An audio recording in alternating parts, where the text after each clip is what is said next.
As a business owner, I think it can be hard. It can be so hard to give up some of that control to people that you hire in your business.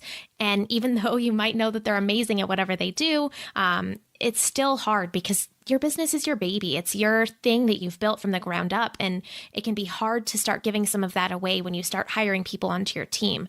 But at some point, you really have to. You have to weigh the benefit versus the cost, right, of your time. And as a business owner, if you want to continue to grow the business, you have to let go of some of those other things and know that you've done your best to train them. You've spent the time and invested that time into training them, that they know how to do it, that you have the process document to fall back on as well. And there are times where they're going to still do it their way. They're still going to achieve the outcome that you want. Maybe it's not exactly the way you would do it, but if it still gets the job done, at some point, you have to be okay with that.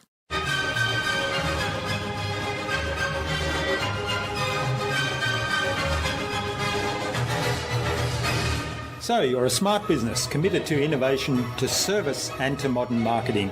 And you're asking, what's next? Wondering how you can become even more innovative. My name is Jürgen Strauss from InnovaBuzz, and this is the InnovaBuzz podcast, where we share all kinds of tips, advice, and interview guests on all things innovation and leadership in modern marketing. Hi, innovators. It's great to be back with another episode. I hope you've had an awesome week so far. Now, I trust you also enjoyed our most recent interviews with Zach Marino of Squadcast and Claudette Rowley of Cultural Brilliance. Today on the InnovaBuzz podcast, I'm really excited to welcome as my guest Kayla Sloan. She's a business systems consultant that helps entrepreneurs systemize their businesses so that they can grow that business beyond what they thought was possible. Kayla's experience working behind the scenes as a virtual assistant with multiple six-figure entrepreneurs helped her see how business owners struggle with systems and outsourcing, and this ignited her passion and inspired her new program, Six Figure Systems, which helps entrepreneurs set up systems to streamline their business. Today's episode is brought to you by the Transformational Marketing Hub, where you'll find a host of free and exceptionally useful information to help you transform your marketing. You can access the hub by visiting innovabiz.co/VIP for very important person just like you. So go check it out. It's free to join. And if you're a member already, just log in to get your resources. In our discussion today, Kayla talked to me about how to go from self-employed to a business owner with systems. She told us how connecting your systems and processes to the purpose of the business is really important so that everyone knows why they are doing whatever the system or process is. And she told us how she builds process templates in her project management system, and that's a really great way for us all to implement them within our normal work processes.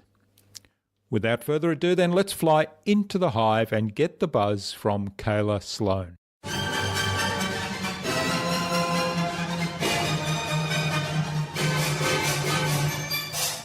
Hi, I'm your host Jürgen Strauss from InnovaBuzz, and I'm really excited to welcome today to the InnovaBuzz podcast from Lincoln, Nebraska in the USA, Kayla Sloan, who's a business systems consultant that helps entrepreneurs systemize their business so it can grow beyond what they thought was possible. Welcome to the podcast, Kayla. It's a great privilege to have you as my guest. Well, thank you so much for having me. I'm excited to be here. Letitia Stiles, who was my guest on episode 171 of the InnovaBuzz podcast, suggested that we interview you. So a big hello to Letitia. Yes, definitely. Letitia's a longtime friend, and she's a brilliant businesswoman for sure. Yeah, and we had a lot of fun talking to her about all things marketing. So hello to Letitia. Now, one of your products, Kayla, is the Six Figure Systems Makeover Program, and I know you are a big fan of systems as the fundamental platform for building and growing a business. And as a systems junkie myself, I'm really looking forward to exploring that topic in a lot more detail today and digging into systems and processes. But before we start talking about all those things, tell us a little bit about your background. How did you get to where you are today, and what were some of the pivotal moments in that journey? All right. Well, I'm going to give you the quick version because, this could take the whole episode if we wanted it to. But I started working as a virtual assistant actually for business owners about 5 years ago. And in that time, I realized that a lot of business owners who needed help actually needed more than just a virtual assistant to do basic tasks. They also really needed help on a higher level with creating systems and processes. And since I'm naturally a very organized and systematized person, that's just how my brain works, it made a lot of sense for me to kind of step into that role. So with a lot of my long-term done-for-you clients, I really moved from a virtual assistant role into more of a consultant role where I helped them build out those processes and systems and then connected them with a virtual assistant to fill those exact things they needed done. Yeah, that's great. I like the way you've pivoted that, and I know I've come across a lot of businesses that have looked to scale and have decided that they'll get virtual assistant or some virtual assistants to help them scale that so that they can get more accomplished, and then they get frustrated very early on because things don't work, and there's a natural tendency to then blame the virtual assistant and say, the person wasn't a good match or they didn't understand what I wanted done. And I always ask them, well, do you have well-documented systems? So that's, to me, that is always the first place where things break down. I'm so glad you asked that and that you have that point of view, because that's exactly where my brain goes as well. I mean, of course, there's going to be instances where it really isn't a good fit between the business owner and the virtual assistant. That can happen. But a lot of times I think business owners, we don't really place the blame on ourselves. And sometimes we need to, because, it's our job and our duty to have things prepared before we bring someone on board. And so having your systems and processes before you hire a virtual assistant is super important. But at the same time, I know as a business owner, if we're already at that point where we're feeling overwhelmed and we need help, it's hard to step back and say, okay, instead of hiring someone today because I need help desperately, I need to set up these systems. And they think that just is overwhelming to them. Yeah. Yeah. So we've covered a little bit about the why of systems. So what do you recommend as an approach to somebody that perhaps doesn't have those systems in place, and where should they get started and how do they go about it? Yeah. So again, I know that this can seem overwhelming to try and come up with systems and processes for everything, all the moving parts in your business. So what I always suggest to business owners is that they start with one thing at a time. Of course, like anything else, you eat an elephant one bite at a time, but start with the one that causes you the most stress or the most friction, or the one that you hate the most and always procrastinate about, and do that one first and work through it step by step. Go through all the motions yourself and keep track of everything that you're doing, from the very first step of opening your browser and going to a specific website, like literally every step of the process, so that it's easy, it's A to Z, so that someone brand new who has no familiarity with this can step in and do it. And that's really how you start to create your systems and processes so that they're easy to understand when you get ready to hire someone. Yeah, that's great advice. So start with the thing that causes you the most pain. Where I've always been really systematic and always loved checklists and so on. But one of the things I learned very early on in business, and I guess I was doing this before anyway, was the things that I did occasionally so that they weren't in my memory how to do them. And then the second and third time I'd go to do that one, oh, now how did I do that again? Now what's the next step? Now what do I have to watch out for here? And I thought, this wastes so much time, because every time I've got to go find the information on the internet or wherever it might be. And so I thought, just write it down as a bullet checklist with links to the appropriate support documentation, and there we go. And then after that, you don't have to give it any thought. Exactly. And that's exactly the right way to approach it. So if you can do that, if you're a business owner and you're just starting out and you could do that from the beginning, you're going to save yourself a lot of headache and hassle in the long run. If you're a business owner and you already have the headache and the hassle, I know it seems difficult, but take that step back and really put a little bit of time and effort into doing those things, and it's going to pay off so much in the long run. So what do you suggest as the system for keeping track of all this stuff? So do you have suggested, so Google Docs, or it's probably not that important, but is there something that in your experience works better than other things for businesses? Yeah, so now we're talking about the system to keep track of systems. Yeah, that's it. The system for systems. Exactly. I do actually use Google Drive and Google Docs because I find that it's easy to keep everything organized into little folders and control what you share with team members, with external people, whomever that you need to be sharing these things with. So it gives you a lot of control. I think it's really easy. A lot of people intuitively can figure out how to use Google Drive. So I think that's just a really simple way to do that. But going hand in hand with that, I also recommend to business owners to get on some sort of task management system if they're not already. So something like Asana or Trello or Monday, all of those can be really great tools for communication and also storing information so that you don't have to rely on your email inbox for communication with your team members. And it just keeps everything nice and neat in one place versus trying to use something like a chat app and email and Google Drive, right? So just keeping everything all in one place so it's streamlined. Yeah, that's great. And Google Drive, like you say, it's really, I think its strength is in the sharing options that you have, and also the folder structure is really good, because if you're going to build a system for systems, then it's good to keep it really systematic. And of course, you've got the search option. Yes, that's very helpful too.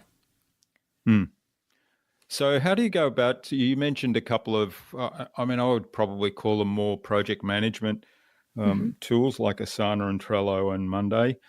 How do you go about transferring a system or a process into those tools when it becomes a project, say? Yeah. Or take a project that is a sequence of processes and bring those into the project management tool, which is probably where it's best to manage the projects, right? Exactly. So I personally use Asana, so I'll probably talk about that one the most, but I have used some of the others as well. They all have pros and cons and different, styles to work with your business and whatever method you decide to go with. But for me, I use Asana because you can do it as a checklist or you can do it as a board. So like Trello has the board feature, Asana has that as well. So it's really nice that it can be so versatile for users, which is why I prefer Asana. It's also really robust for a free tool too. But anyway, I'm getting off track, but I'm definitely an Asana lover. But as far as structuring things in there, I have a project in Asana called Operations Manual. And so that's where I keep all of my systems and processes in one place so that my team knows exactly where to go to find the exact information that they need. And then we have other projects for things we're working on, such as, my consulting program. We have a project for that. My course that teaches people how to become a virtual assistant. We have a project for that. And inside of there, for all of our recurring things, we have template tasks. So we have a task set up that literally says template at the beginning of the name of the task. So we can duplicate that, and it basically just acts as a checklist every time we go through the same process over and over again. So for instance, if you create, let's say blog content for your website, you can set up a template task for every blog post so that every blog post has, someone creates the draft. It goes through the editing process. You find graphics to go with the blog post content. You upload it to WordPress or whatever, your website is on. So really, I know that sounds kind of like tedious, but after you get them set up the first time, you can just use them over and over again into the future. And it really becomes a time saver in the long run. Yeah, I love it. That's pretty much what we do in terms of the template bit. In fact, we use, square brackets template in front of the thing and then just duplicate that in Asana. I've got a love-hate relationship with Asana, but you're right, it is for a free tool at the high level, it is very robust. So yeah, and then you can copy that. What we don't do is have the operational manual inside Asana. That's why I was kind of curious how you went about connecting the two things. In terms of the steps of a particular process or system, how much detail do you go into then? I try to go into as much detail as possible. And sometimes people may look at it and think it's even a little bit overkill. But I'll tell you, putting all those details in really saves you in the long run, because even something as simple as, the first step is to open your browser and go to, xyzwebsite.com is going to be, that seems like a no-brainer, right? Like, duh, that's how you do it. But if you don't put it in there and you have someone brand new, you're going to have questions. And it seems like every time I go through, hiring a new team member or training someone on a new process, they always have questions too. And then we can incorporate those into the process so that it's even better for the next time. So they're just an ever-evolving working set of documents. Yeah, that's a great point. That it's not something that's documented once and put away and maybe referred to regularly. It's certainly a living, dynamic document. Yeah, and I've done too. I think I've done a fairly good job. Not to pat myself on the back, but of empowering the people that I work with in my business to have some ownership of that too, so that if they're working through the process document and they notice something is missing or something is changed, because we all know online tools are changing all the time, that we go ahead and update it right then and there. We don't put it off. We don't come back to it later. We do it right then so that it stays up to date for everyone else on the team too. Well, that raises a question that I think is a really important one as well. Who's in the best position to write the process or the system? Yeah. If you don't have any team members and it's just you on your own, then clearly it's going to be you writing the process documents. But after you start having people on your team and creating, essentially more of a small business rather than just being a solopreneur, really, I think it's whoever is doing that task regularly should either be in charge of creating or keeping up to date the documents that they use for their job. Yeah, and I think that's really important, because one of the other questions I've got that we'll touch on a little bit is getting people to follow the systems. What do you do to motivate people to follow the system if you're a business owner and you have a team of people? Because one of the things that I've heard a lot, and this used to happen in the corporate world when I was working there and we had systems, I used to be very strong on putting systems and processes in place, and the struggle there was often that people would say, I've got this system, but nobody actually follows it. So I think getting the person whose job it actually is to run that system or to do that process or project, that they write it as they do it and then continually improve it based on new things that are happening or improvements that they recognize as they're working through the process is actually a really good way to get them to take ownership.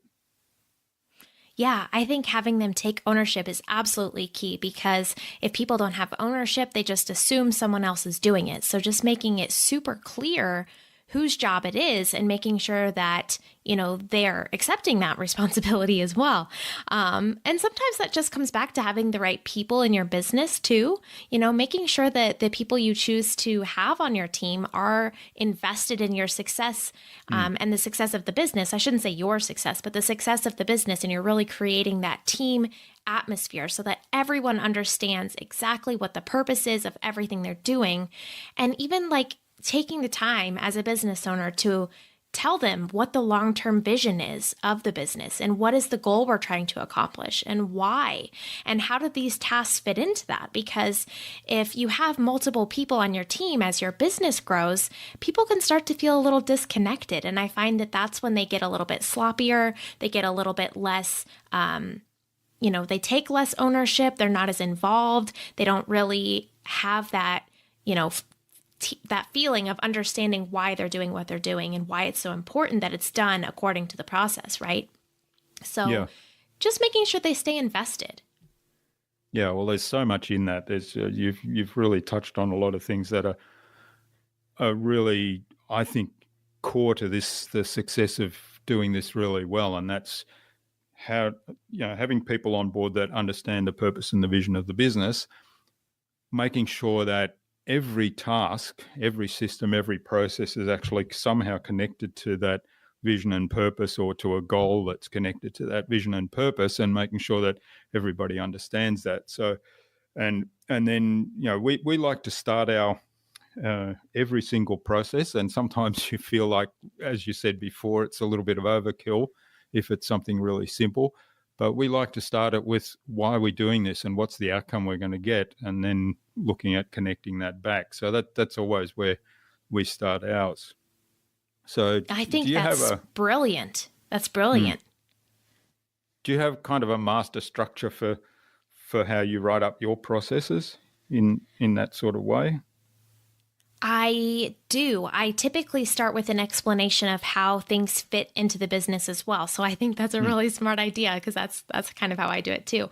I think that's important, because as much as you tell them verbally, or if you have team meetings and you talk about it there, that's one thing. But when they're going through the process on their own time, working on things, on their own, especially with a virtual team, just making sure that it's always clear and they always understand exactly how it's fitting in, right? So having that right there at the top before you even dive into how to do something is really important. And then I've also just done, I've just tried to break my process documents up into sections with bookmarks and links, so that it doesn't get as overwhelming and they can easily jump to certain sections by having like a miniature table of contents at the top too. I know that sounds really, I'm getting into the logistics there a lot, but if they get really detailed, that can be super important. Yeah. Yeah, that's really good. And do you use lots of screenshots or even video in the documentation? I do, because I find that people learn in different ways. Some people like to read the written process. Some people like to see the screenshot as an example, especially if it's something kind of technical. And others like to watch video. So I try to kind of provide multiple options for people so that they can learn the best way that works for them. Yeah, that's great advice. I had somebody tell me a little while ago, actually it's probably near the beginning of my business, and it was just a throwaway comment in a presentation, but I followed up on it, and I've been doing that since. And the comment was along the lines of, just video yourself doing whatever it is you're doing, and then hand that video to another person. So in this case, in our discussion, the virtual assistant, and say, okay, this is how we do this process. And can you now write this up and then do it the way I've done it on this video, and then feedback to me where you didn't understand something, because that's where we need to elaborate the documentation a bit more. So that's essentially how we approach it here. And we have a rule in the business that says that, every week we really should be doing 5 videos of something we're doing, just recording ourselves doing it, saying, here's how we do it. So here's how I start a podcast session and open up the browser. And that's a really good example of getting into detail, because the system we're using now only works on Chrome browser. So, step 1 is open up Chrome browser, don't use something else. I think that's really smart, because you're actually getting through that process of finding any gaps a lot sooner by having someone else review the video, do the process, and fill in the gaps. So that's really smart. I may actually take that tip from you and use it. Yeah. Well, you mentioned earlier that, inevitably when you sort of do version 1 of the process, there's questions that people come up with. And even when you introduce new people to that process, that they often come up with questions. And so there's something else that you can incorporate into the documentation that you hadn't thought of, or the other team members hadn't thought of as questions. Because once you become familiar with a process, I mean, it's with anything, once you become familiar with something, you overlook, or you make assumptions, you overlook the obvious questions somebody who's totally new and a total stranger to that would have. Exactly. That's exactly right. And so even doing it with your method, I'm sure there's still times where you have to update them if things change or if there are additional questions in the future. Whenever you bring someone new on is where you always find those little holes. And it seems like we're just always continually updating them all the time, which I also set a reminder to myself and to my team members who are responsible for keeping documents up to date to do that. So I have a recurring task in Asana for each of us to go through and make sure that the processes we're responsible for are up to date, because there are times too, just like you said, you get familiar with it and then you forget to review it or make sure it still is up to date, or maybe you don't even open it anymore if it's a task you do every day. So again, just, making those changes right then and there and having those reminders to do so. Yeah, that's a really good tip, because one of the things that we do with our processes is have an executive summary at the beginning, and the executive summary is kind of what we follow, what those people who are really familiar with the process follow. So it's really just a checklist. Have you done this? Have you saved? Have you uploaded?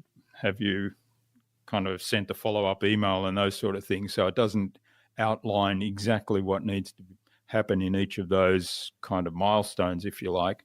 It just is a checklist to make sure all that's happened. So it's that's a really good suggestion to go back, because the detailed documentation probably doesn't get looked at a lot by those people that are the expert in the system.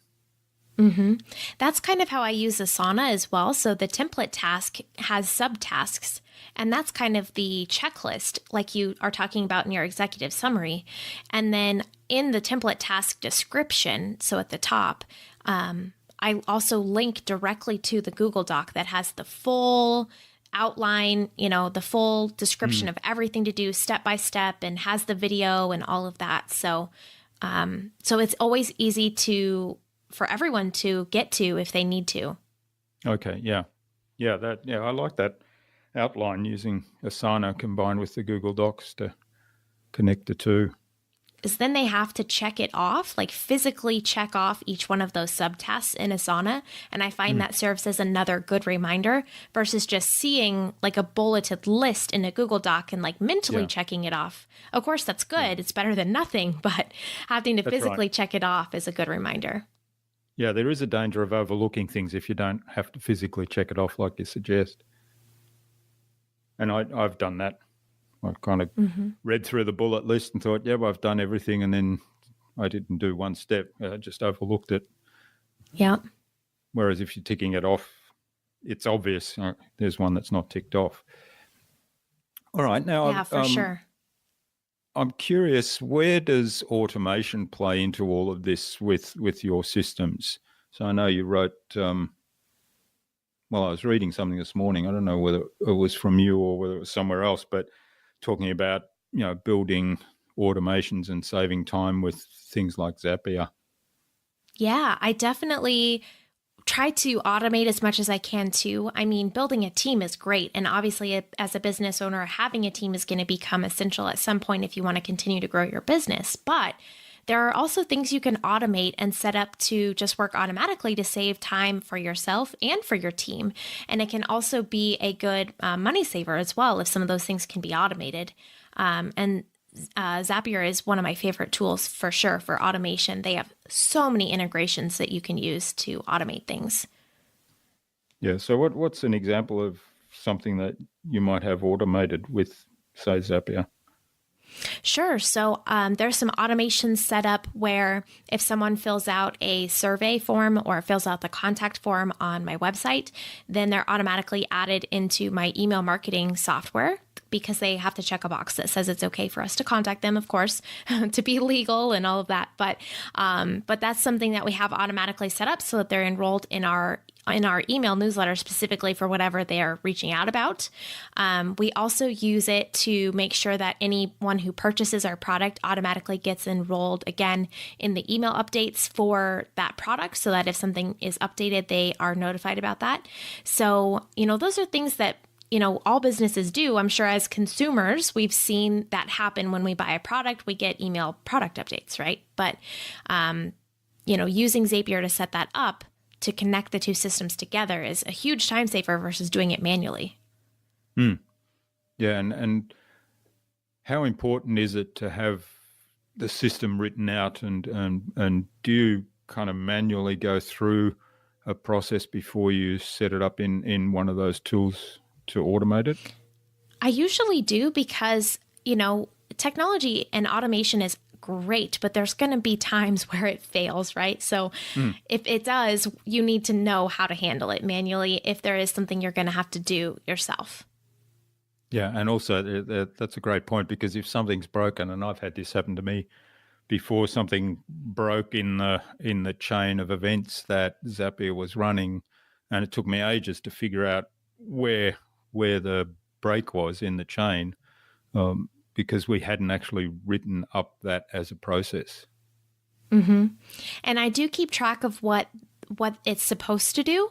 So I do two things. So when I create the automation, I keep track of what exactly the automation is supposed to do and what the purpose is, so that we have it written down somewhere. Because if it breaks and you have to recreate it, or fix it or delete it and start over, or whatever that may be, you need to know how to recreate it to make sure it's doing what it's supposed to be doing. But then I also have a manual process created as well, so that it's like, if it fails and we have to do it manually in the meantime while we work to get it fixed, here's how we do that. Yeah, that's great. I'll need to add that to our list of things to do to be more disciplined around that, because we have quite a few of those automated processes. In fact, sometimes when we switch from one tool to another tool and all of a sudden there's something happening, often it's social media things being posted and it happens, and I go, what's triggered that? Where did that come from? And, so if we have to turn something off, keeping track of that actually should be part of your overall processes. And I realized talking to you that in our case, it's probably not. Yeah, I definitely think it's helpful. It's saved me a few times from having to spend hours doing something, figuring it out again later because I had it written down. So that was super helpful. One of the other really popular integrations I use is that Zapier will integrate with Asana, so that I can have tasks automatically created for things as well. Like when someone fills out our contact form, not only are they added to our email software, but they also are added to Asana. So we make sure that email gets dealt with, and we answer whatever question they have, or take whatever necessary action. So that's great, and it can go directly to the person who is responsible for that particular area. Yep. It's very helpful for sure. All right. Now, I know, you mentioned that your background was working as a virtual assistant. And one of the things I'm interested in kind of hearing your thoughts on is working with a virtual team, particularly if it's located in different countries, different locations where people are not in the same office. What are some of the challenges there, and how do you address those? And particularly around, having robust systems and processes in place that everybody follows. Yeah, definitely. Working with a virtual team, if you've never done it before, can be difficult in the beginning, as you really figure out exactly how you can work together and make sure that everything gets accomplished and that everyone stays on the same page as far as communication. I find that communication is probably the biggest downfall to having a virtual team if you don't have any experience with it already. But that doesn't mean you can't work through it. I have worked with people, I'm in the US, so I've worked with people in the US, I've worked with people in Canada, but I've also worked with people over in Europe, in London specifically. I've worked with people in Asia too. So there's definitely different time zones, and you can make it work, but you just have to be more diligent about communication and making that a priority, especially with time zones. That can be a challenge, I know, because like for me right now, it's 6:33 p.m. I'm not sure what time it is for you, but I know we're definitely on different time zones. 9:30 in the morning the next day.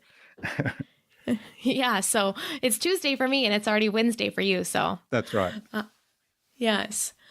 But I think it can be done. And so some of these communication tools that are digital make that a lot easier too. So you don't have to have that face-to-face communication and meet at times that are really weird for either person.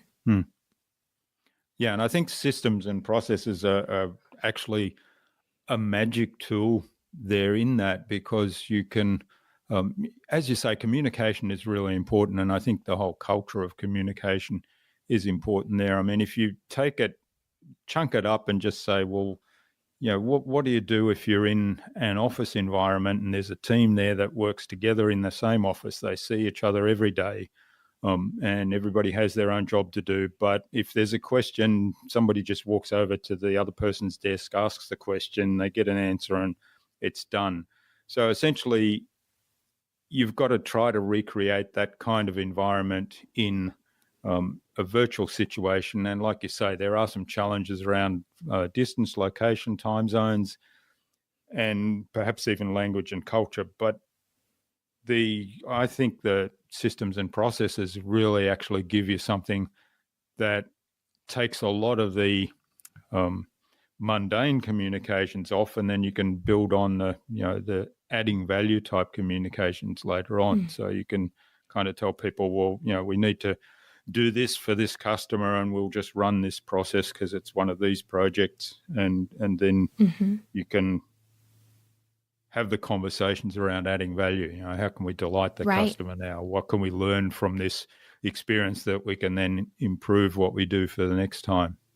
Yes, having the systems in place cuts down on the number of back and forth questions that you need to ask each other, because they should all be answered already in the process document.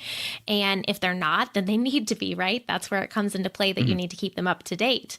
The other thing I've noticed too with virtual communication is that you do need to build some time into your processes. So if you've never worked with a virtual team before and you end up working with people who are on different time zones than you, make sure you build that into your deadlines and the expectations for yourself or for your clients, or, whatever type of business it is that you have. But make sure you have a plan for that, because it needs to be realistic for everyone to get their things done on time and to meet the deadline, but you don't want to set unrealistic expectations.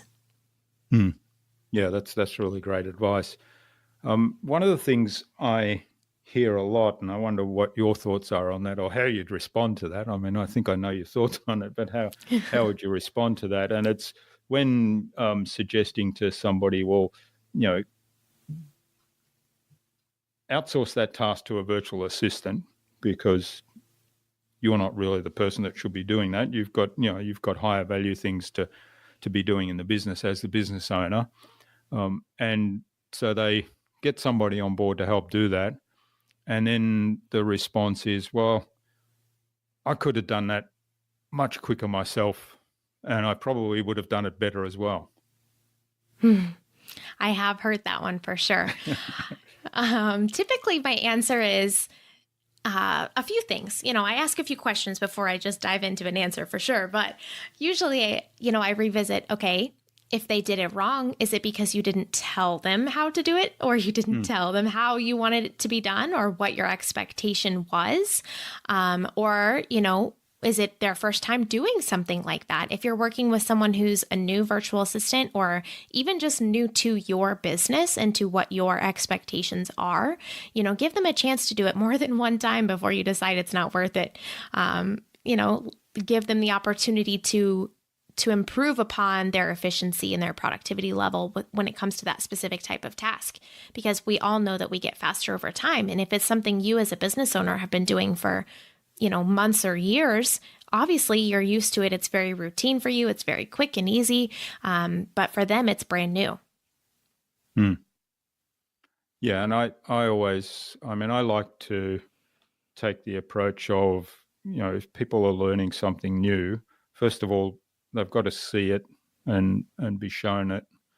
And, we talked earlier about connecting it with the purpose of the business and being clear about what the outcome is and so on. So all of that is really important. But then I figure that, there's a few steps to having somebody do something that's new to them. And the first step for me, so if I'm the business owner and I know how to do a particular process or system, I will do that and demonstrate it. So they basically see how I do it. They see, they understand how it fits. They understand the outcome. They see me do it and achieve that outcome. And, I'll make it clear that this is how I do it. It might not necessarily be the best way, but this is how I do it. And this is the result I get. And I'm happy with that result. So then I work with the person and we do it together. And that's where a lot of questions come up then. So we kind of do it together as kind of a team. Then the third step is I kind of have them do it, but I watch. And I just intervene at points where they're stuck or they go off track and give feedback. And then at that point, I have to step back. I have to say, okay, once I'm satisfied that the other person has understood everything and knows the process at that point, I have to step back and let them do it.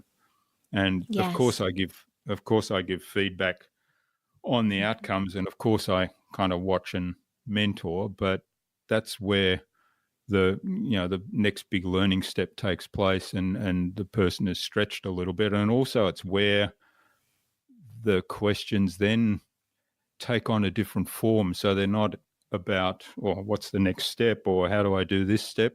It's about, why couldn't we do this way? Wouldn't that work better? And those are the sort of questions that then challenge me and often result in improvements to the process. Yes, I love that. That's exactly what I was going to add, but you did it already. So that's exactly it. Because as a business owner, I think it can be hard. It can be so hard to give up some of that control to people that you hire in your business. And even though you might know that they're amazing at whatever they do, it's still hard because your business is your baby. It's your thing that you've built from the ground up. And it can be hard to start giving some of that away when you start hiring people onto your team.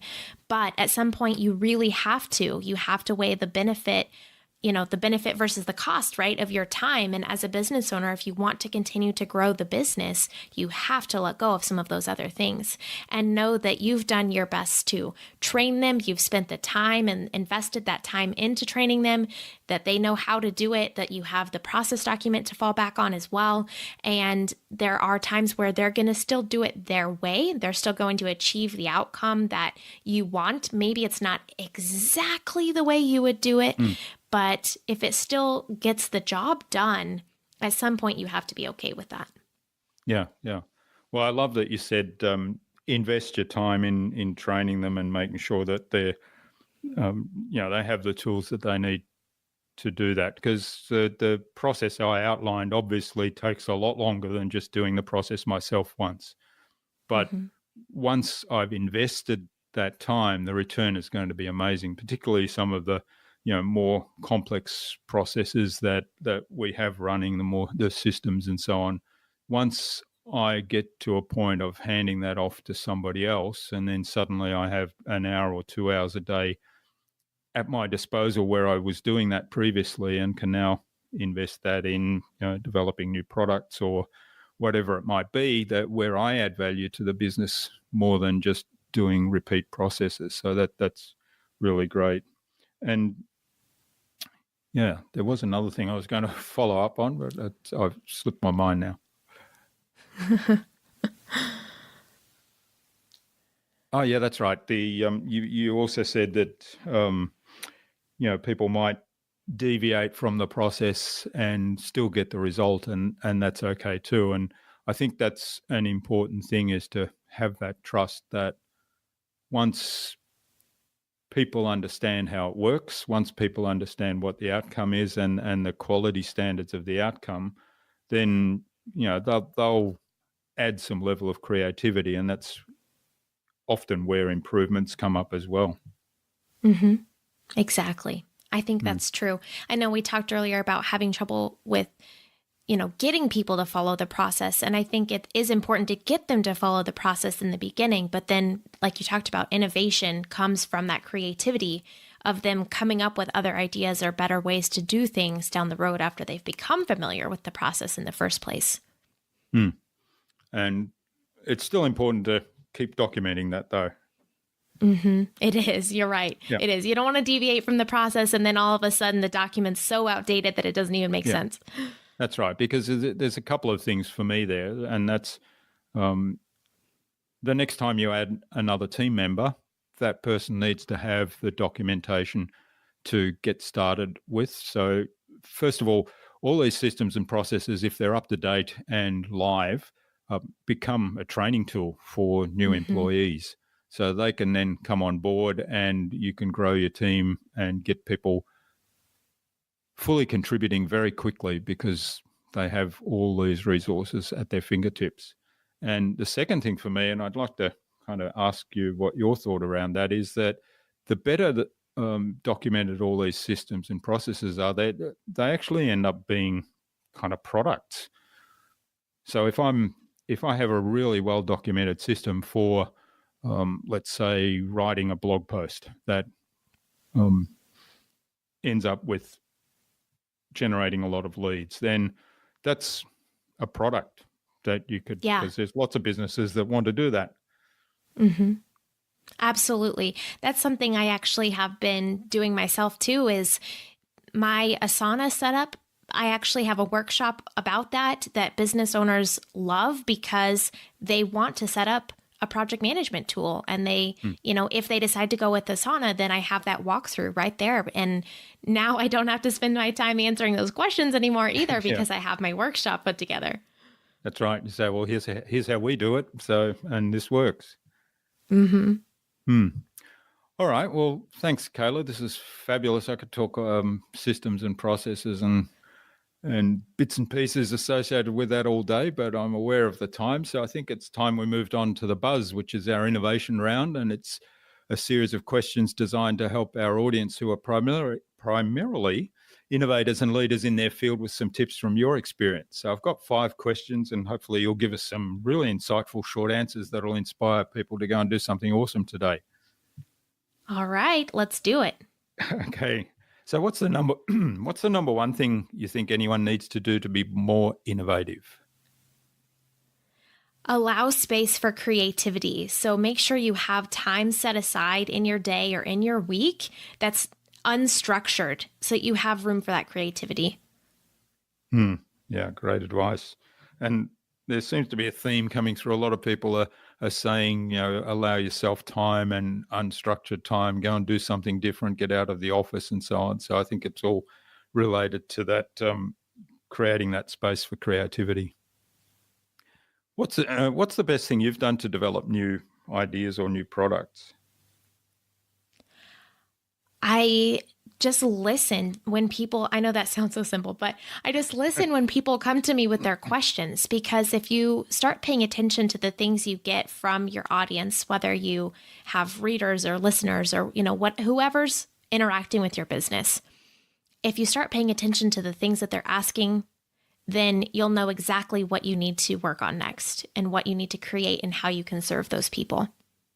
Yeah, good advice too.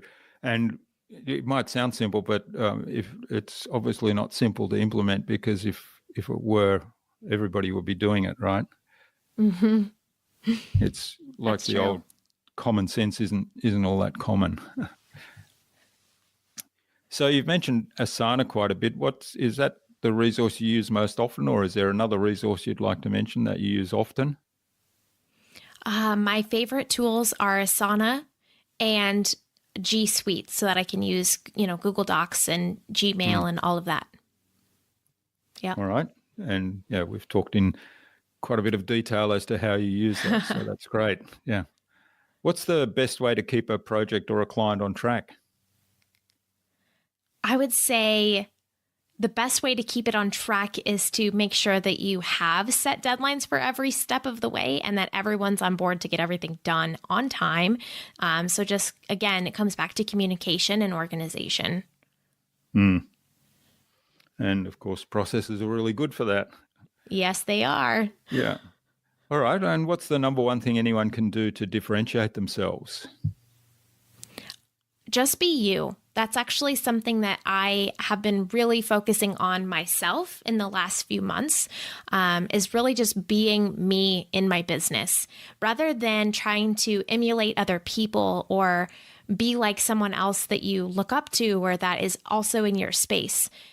The people that are purchasing your products or that want to work with you or that want to be involved in your business are there because of your unique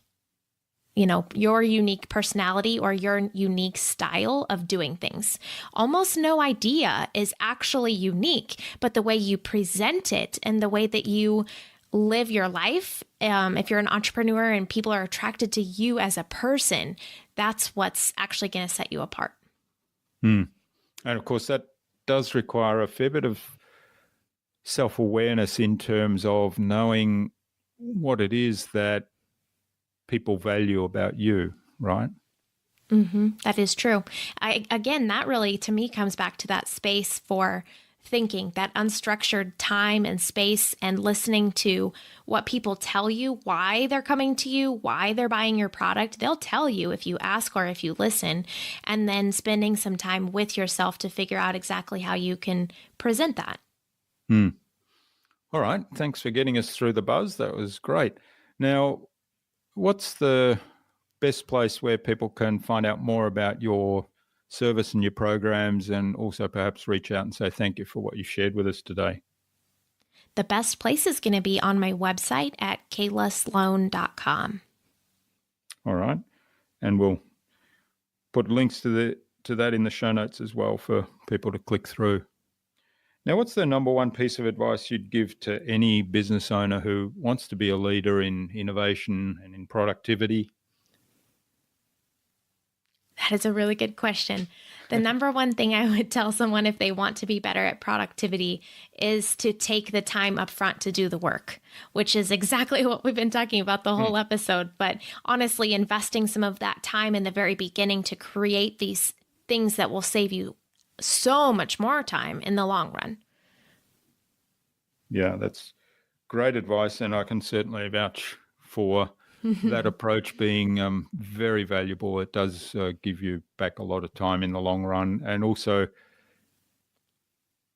in my experience, then building a virtual team, as long as you get the culture and pick the right people, it really makes it very easy to get them all on the same page, all working to a common cause, and gives a lot of clarity to the business. And it really can make it fun. Well, yeah. If it's not fun, we shouldn't be doing it. That's right. All right. Finally then, Kayla, who would you like me to interview on a future InnovaBuzz podcast and why? I would say someone great to interview for a future episode is my friend Sarah Allison. She is a social media consultant, and she does a great job of helping people reach their goals through the power of organic social media. All right. Well, we might get an introduction to Sarah from you and reach out to her and get her on a future InnovaBuzz podcast, because certainly learning more about how to use the power of social media and particularly in an organic way to grow your audience is something that we're really interested in. All right. Thanks so much for sharing your time and your insights with us today so generously, Kayla. This has been wonderful. I've picked up a few tips for improving our own setup and systems, and certainly hope that all the information you've shared is really useful to the audience. So I really look forward to sharing this episode, and I wish you all the best for the future, and let's keep in touch. All right. Thank you so much.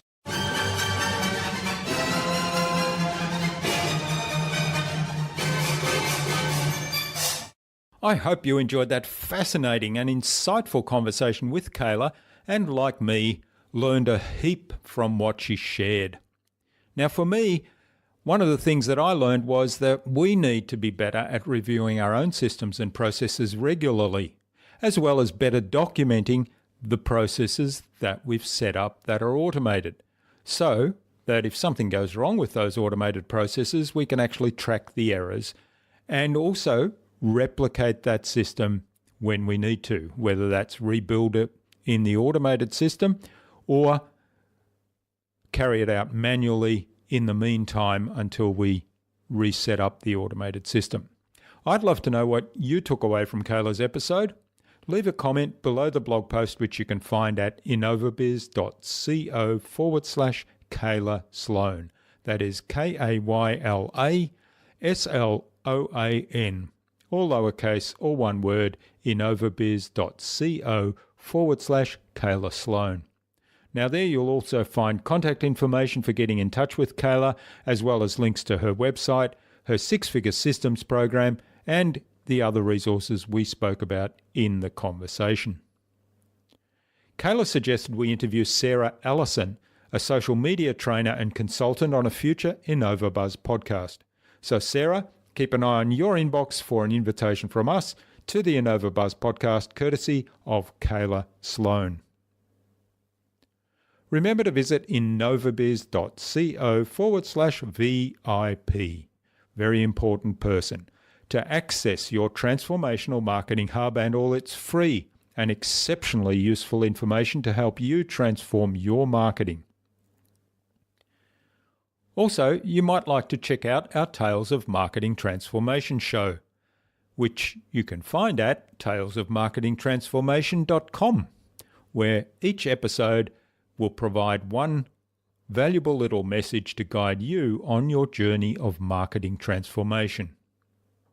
And of course, tune in again next week to the InnovaBuzz podcast. We've got more fantastic guests lined up, including Adam Ashton and Adam Jones from the What You Will Learn podcast, and Jonathan Grzybowski of Penji. Stay connected. Subscribe to the InnovaBuzz podcast so you'll make sure you'll never miss another episode. Head on over to innovabiz.co/subscribe. We'd also love you to leave us a review, because what you think matters to us. Take some of the ideas you've heard today and apply them in your business. Any thoughts, ideas, suggestions, or questions, then share them in the comments below the blog post. And remember, if you want to get better marketing results than you ever have, join our fantastic Facebook community at the Tales of Marketing Transformation Facebook group. All you have to do is go to innovabiz.co/TMA. It's free to join. I hope to see you there soon. Until next time, I'm Jürgen Strauss from InnovaBiz. Remember to be awesome and keep innovating.